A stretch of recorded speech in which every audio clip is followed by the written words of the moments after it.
Gita berasal dari bangsa mermaid yang bukan kaleng-kaleng. Dia dan keluarganya tinggal di dasar Samudra Atlantik. Di antara semua keluarga ini, mana ya yang umurnya paling muda?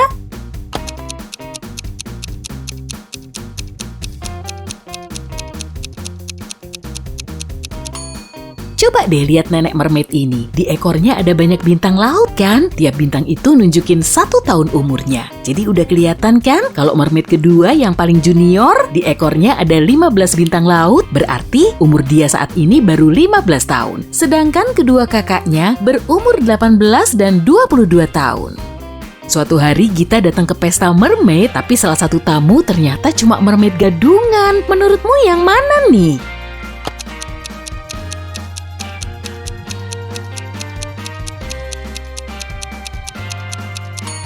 Jelas hiu yang ini dong.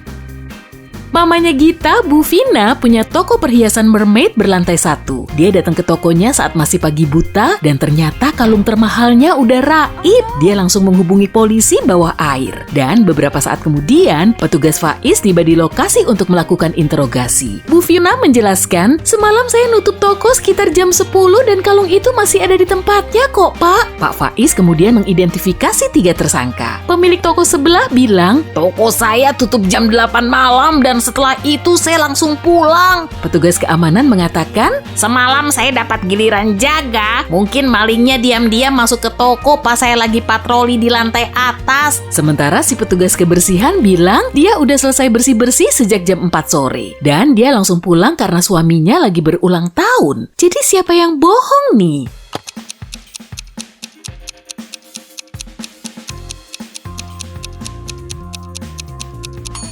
Petugas kebersihan. Toko Bu Vina kan cuma berlantai 1, jadi dia nggak mungkin naik ke lantai atas saat pencurian itu terjadi. Gita lagi berenang bareng lumba-lumba sampai ke permukaan laut. Tiba-tiba di dekatnya ada 2 cowok cakep bernama Norris dan Reza. Waduh, ternyata mereka lagi mengalami kesulitan tuh. Cowok mana yang harus Gita tolong duluan?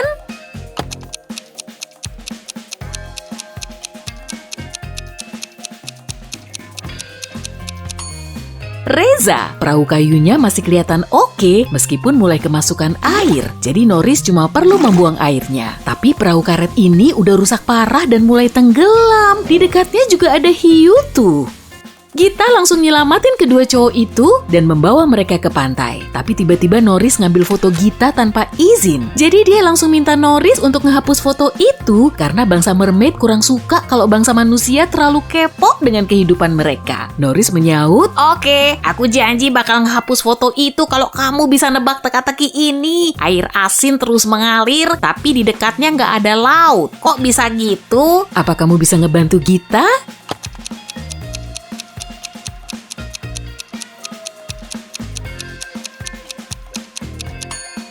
Jawabannya adalah air mata. Gita akhirnya mau diajakin Reza kencan, dia langsung minta tolong tukang sihir di dekat rumahnya untuk memberinya ramuan khusus. Dan setelah meminumnya, dia akan punya kaki manusia selama 24 jam. Tapi sialnya, pintu rumah sang penyihir malah dikunci tuh. Di dekat pintu tertempel tulisan ini. "Kalau kamu mau menemuiku, cari kuncinya dulu." Bantuin kita buat nyari kuncinya dong.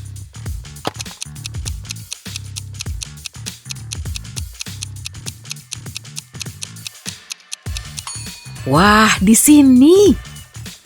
Setelah membuka pintu, Gita malah ngelihat pintu lain yang diberi password. Dan di situ ada catatan yang tertulis. Kunci apa yang bisa ngeluarin bunyi, tapi nggak bisa buat ngebuka pintu? Kamu bisa ngebantu Gita buat mecahin kodenya, kan?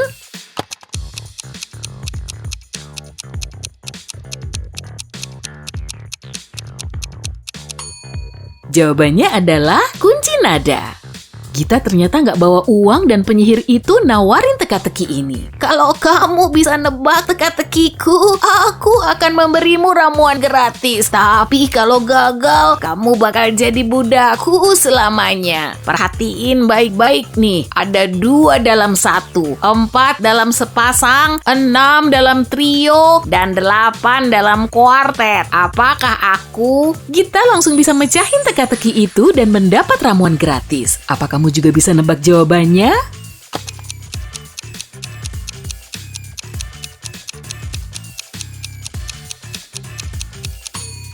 Jawabannya adalah setengah. Gita menerima ramuan itu dan langsung meminumnya. Di hadapannya udah ada 3 jalan yang bisa membawanya ke tempat kencan. Jalan pertama menuju ke desa yang dihuni para vampir. Jalan kedua dipenuhi dengan bunga beracun yang bisa membuatnya linglung. Dan jalan ketiga menembus hutan ajaib yang membuat semua kekuatan sihir nggak ampuh lagi. Jalan mana yang harus Gita pilih?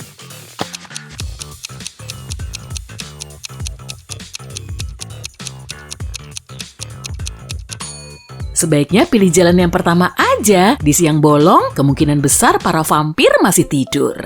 Reza dan Gita ketemuan di restoran Trio Mermaid, tapi di bagian depannya cuma terpasang 2 gambar mermaid. Pemilik kafe, Vicky, tahu betul dengan kejanggalan ini, dan dia bisa aja sih langsung ngebenerin gambar itu, tapi dia malah membiarkannya aja. Kenapa gitu?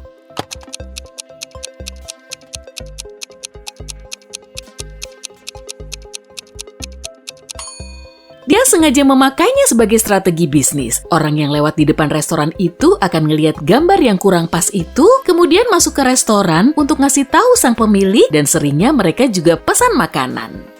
Reza ternyata berprofesi sebagai polisi. Saat menikmati makanan bareng Gita, dia dapat telepon mendadak. Jeffrey, seorang pemilik rumah mewah, bilang pembantunya berencana mau nyingkirin dia dari rumahnya sendiri. Di malam sebelumnya, si pembantu ngasih dia apel sebagai hidangan penutup. Dan setelah menggigit apel itu, Jeffrey langsung pingsan. Dia baru bangun keesokan paginya dan segera menghubungi polisi. Reza dan Gita langsung datang ke TKP, tapi si pembantu menyangkal semua tuduhan pria itu. Kita nggak tahu dia harus percaya kepada siapa, dan saat ngecek TKP-nya, Reza langsung tahu pembohongnya. Jadi menurutmu, siapa nih yang udah bohong? Si pembantu atau pemilik rumah?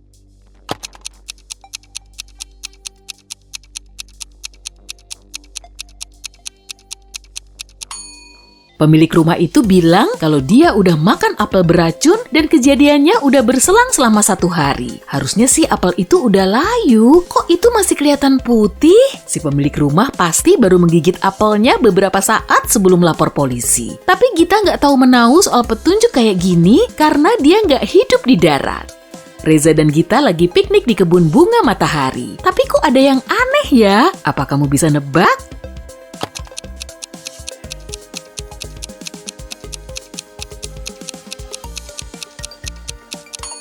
Awannya bergerak ke kanan, tapi kok bunga mataharinya malah berayun ke sebelah kiri? Jelas nggak akan mungkin lah.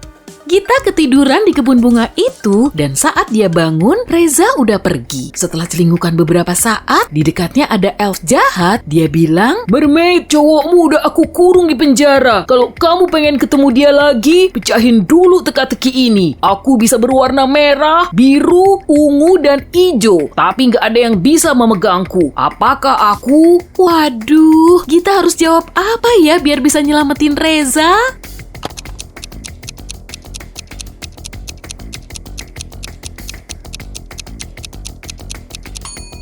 Gita cuma perlu menjawab pelangi.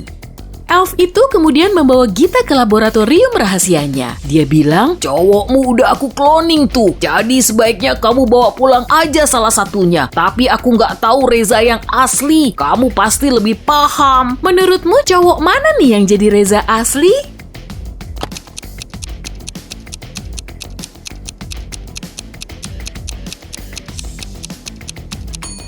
Cowok ini cuma punya 3 jari. Gigi Reza yang ini terlalu runcing buat manusia. Kalau yang ini nggak punya alis, dan yang ini punya telinga lancip. Jadi Reza yang ini pasti manusia asli. Setelah elf itu ngelepasin Reza, mereka langsung ngacir menjauhi lab. Tapi tiba-tiba hujan mulai turun dan mereka berteduh di sebuah kastil angker. Saat masuk ke bangunan itu, mereka ngelihat air mancur cantik. Gita dan Reza seketika tahu kalau mereka nggak sendirian karena di situ ada banyak hantu. Memangnya ada berapa hantu sih?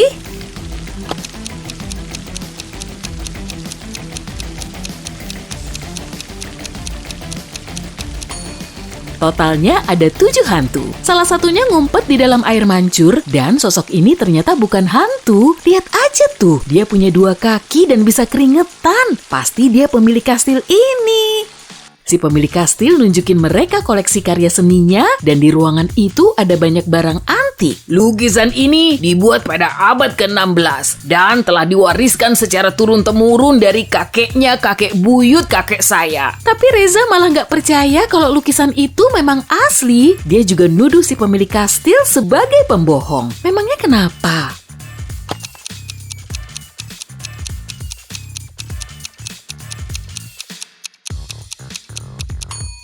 Kamu lihat kap plastik ini kan? Di abad ke-16 mana ada barang begituan?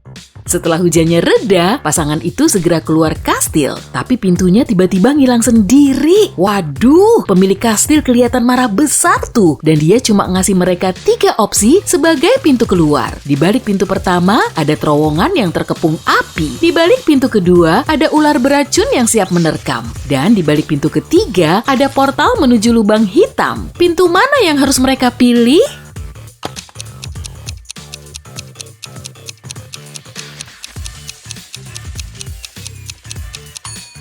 Pintu pertama, mereka bisa memadamkan api dengan air mancur dan vas ini. Reza dan Gita segera menuju pantai karena kekuatan mantra 24 jam itu akan segera berakhir. Gita harus pulang ke istana bawah laut, tapi tiba-tiba ada penyihir jahat yang berseru. Kalian serasi banget sih. Semoga aja nggak cepat putus.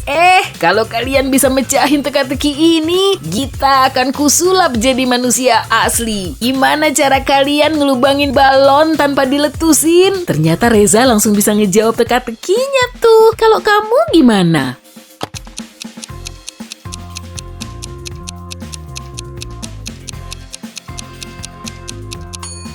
Udaranya perlu dikeluarin dulu dari balon.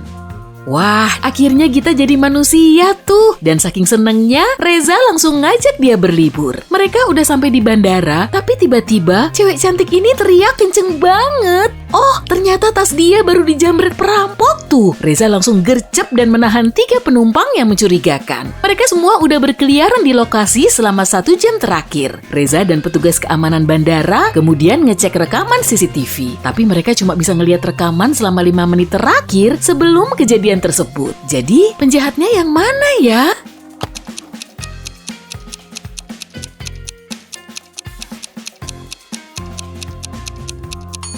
Cowok ini, tas wanita ini kelihatan besar karena di dalamnya ada jaket yang sebelumnya dia pakai. Dan tas yang tadi dijamret nggak akan muat kalau dimasukin ke dalam tas cewek ini. Beberapa tahun kemudian, Reza menikahi Gita dan mereka hidup bahagia. Tapi suatu hari, Gita jadi super panik setelah dapat kartu pos dari kakak mermaidnya. Dia langsung ninggalin semua kehidupannya di darat dan kembali ke istana bawah laut untuk nyelamatin kakaknya. Tapi setelah sampai di dasar laut, ternyata si kakak nggak kenapa-napa. Gimana ceritanya?